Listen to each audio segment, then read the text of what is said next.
ወንድማችን ቢኒያም በቀለ ለትራንስፕላንት የሚያስፈልጉትን ግንደ ህዋሳት ወይም ደግሞ ስቴም ሴልስ የሚባሉትን የሴል አይነቶች የሴል አይነቶችን ተሰበሰበለት። እኒህ የሴል አይነቶች ለቢኒያም ትራንስፕላንት የሚሆኑ ናቸው። እናም ወንድማችን አሁን በጽኑ ህሙማን ክፍል ውስጥ ይገኛል። ስለዚህ ሁላችንም ጸሎት እናድርግለት። ስለዚህ ሁላችንም ፈጣሪ ይማርህ እንበለው። ስለዚህ ሁላችንም ፈጣሪ ይማርህ እያልን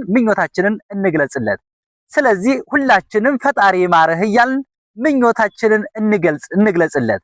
በሚቀጥለው ሳምንት ትራንስፕላንቱ ይሰራለታል።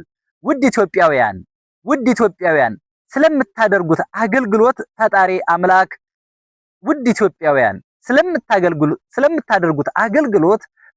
አምላክ ፈጣሪ አምላክ ይባርካችሁ።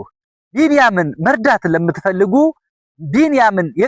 የቀረው ብር እንዲሞላለት ቢኒያምን መርዳት ለምትፈልጉ የኢትዮጵያ ንግድ ባንክ 10212172 ቢኒያም በቀለ ብላችሁ ብታስገቡ ቀጥታ ወደሱ ይገባለታል። እናመሰግናለን።